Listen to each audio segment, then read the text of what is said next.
All right. I'm Mike Culberson. This is Keeper. This is our K&M workshop. We're doing things around.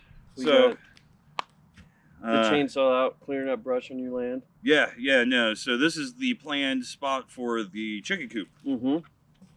So all sawdusty, all gross, but sinuses are just running from all that cedar everywhere. Yeah, just going through it. Like I gotten pretty immune to all that cedar pollen being out here, but whoo-wee, not right now. No, we got some decent posts we can use from some of the trees we cut down. Yeah.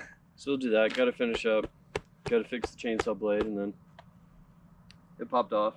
So the chicken coop I'm wanting to do is either like 15 by 25 or 20 by 25, right? Roughly. And going for 9 feet, but yeah, 9 feet tall, because I'm gonna do a complete enclosure for the run and the actual coop itself. Yep.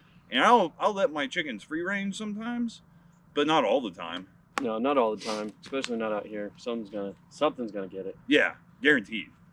But there's folks down the road over there. They just let them roam all over the place, front yard, side road. And I mean, that's great. That's actually great for your grass. Yeah, it's great for your grass. Because good for your chickens. They get all them bugs and shit, because they'll scratch a run dirt dry in a heartbeat.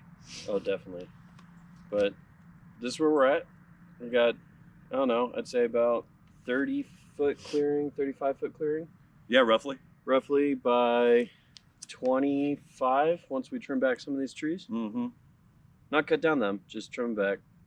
So kind of the idea that I was going with for this spot, which is when you're facing my house, is back into the right, past my dog fence, yeah, right? So you can roughly see it and hear them. Yeah, I can kind of see it, kind of hear it, but there's enough cedar and other trees around here that's hopefully going to deaden some of that sound. Deaden some of the noise, muffle it.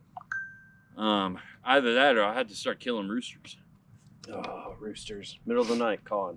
You got to have them, though. You do have to have them, but I don't know, you talking about some of the speckled ones? Speckled herring type ones? I'm not sure. I haven't decided. Haven't done your research on which ones you want? I've done a lot of research. I just haven't decided. Fuzzy feet ones are nice. The fuzzy feet ones are nice. And they actually lay colored eggs. I was thinking about getting some buff Brahmins. Okay. They're big. Yep. They're hefty. And they're cool looking.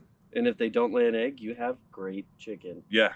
So, nom nom nom nom nom nom. So I'm thinking I'll probably get like 20, 25 chickens. Yeah. Now, I don't need that many chickens, but it's with the expectation of... And when they're hatchlings, you just get you dunk their beak in water so they know where the water's at. Give them feed, and you just put them on a heat lamp with hay in a little stock tank or Tupperware container. Yeah, my big Rubbermaids. My uncle showed me how to do that. He's done a couple. Okay, yeah, it's simple, and then from there you bring them out here and they just start laying eggs. Yeah, once they get big enough. Yep. Once they hit like juvenile age or something. Yeah, about 4 months, 3-4 months. Yeah. But I think that's where we're at. Yeah.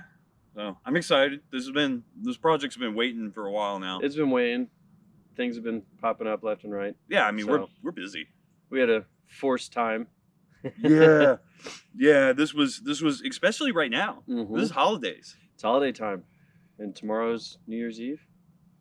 So holiday time. But that's where we're at. This is our And we'll catch up with you guys when we have another update. Yeah. So